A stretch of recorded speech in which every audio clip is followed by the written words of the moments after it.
So just first of all, I wondered what attracted you to the script and what was it about your character that you sort of latched onto?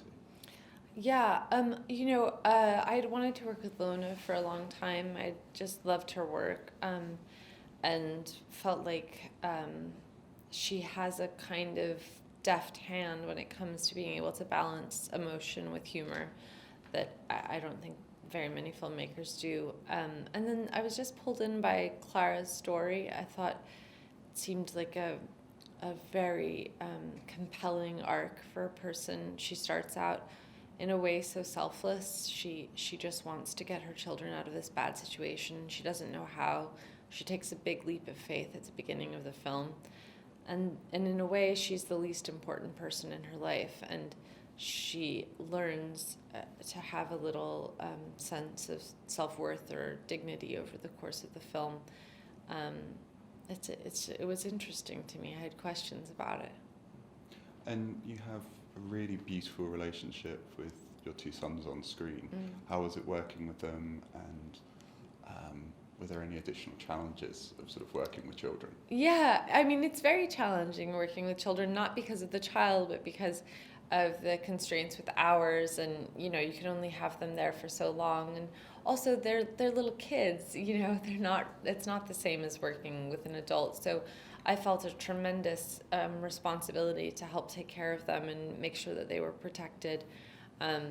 These children had wonderful families and parents that made it a lot easier because I knew that they were being taken care of at home. But this is some very heavy material, and I just wanted to make sure that they felt cared for on set, especially the little one, because he was only 8. And he'd never made a film before. So I kept being like, it's just pretend, like we're just going to hold our breath, and just different things to help him get through it. And it's a great ensemble cast. Yeah. And how much time did you actually get to spend with the other members of the cast, other than sort of Tahir Rahim and things that you have a few more scenes with? And how did that dynamic work? Yeah, I got to spend some time with Tahar. I spent a lot of time with my children. I didn't get to spend a lot of time with these other actors. I felt lucky to be in such good company, but last night was the first time I got to see most of their work in this film. I have tremendous respect for all of them, though. It's funny, though, most of my work was with the kids. How does it change being in a film with such a large ensemble cast? Sort of, does it change how you approach a role or what you need to do? I mean, not really. I guess you have to have a lot. In any case, you have to have a lot of faith in the director, because as an actor, you don't get to sit in the editing room and say, "Oh, I like that take better than this one," or the arc feels a little funny here. You really have to have faith that they know what they're doing and that they're controlling the tone and the way that the film is put together.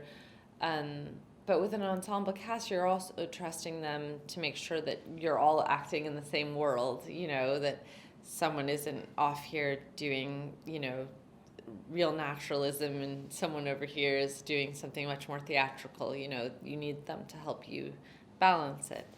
I think that's the only difference. And what's Lona like as a director, and sort of what's the dynamic you had with her? Lona's very empathic as a person, I think. I think you can feel in her films how much love she has for her characters. I think you feel that both with how she deals with their emotions, but also how she lets you as an audience laugh at them a little bit. It's sort of the way that you can laugh at a friend or something. There's something deeply familiar about it. She also knows exactly what she wants, which is a wonderful thing for a director. It makes our job so much easier as actors. She sort of has a gentle touch but a strong backbone. And obviously the film takes place in New York, you live in New York. Was it a New York you recognised, or was it sort of not as important to the film that it was replicating the New York you knew? Yeah, it doesn't feel like the New York of my life exactly. Yes, it doesn't feel exactly like the city I live in. It feels like Lona's version of that city, or of a city. There's a sort of like fable or fairy tale element to it.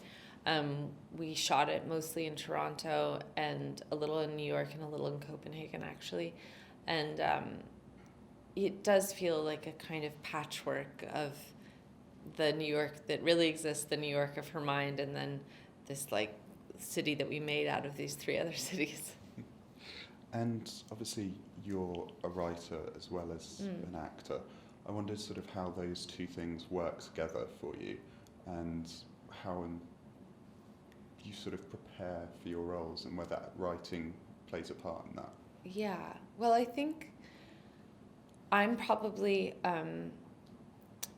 a different kind of reader because I'm a writer. I think probably my standards are a little higher, and also I have a lot more empathy for the writer. I want to really deliver their words. I think also because I come from a theater background, when you read a play, you can't improvise. You have to figure out why did the writer choose these words, and I think that's where I'm always coming from as an actor. I think writing satisfies a kind of deep need in me to express something of myself, and I think it allows me, when I'm acting, to worry less about what I'm expressing from myself and more what the writer's trying to accomplish and where I can meet that. And your character is very resourceful. We see her in the film trying to protect her children as best she can under really difficult circumstances. But that also includes party crashing, shoplifting. What sort of research did you do, or sort of what did you draw on to fill those parts of the character? Yeah, I mean, I found it very curious, and it was one of the first questions I had for Lona, like, where did she develop this skill set? Because it's obviously something she knows how to do. It's her first instinct when she's taking care of her kids.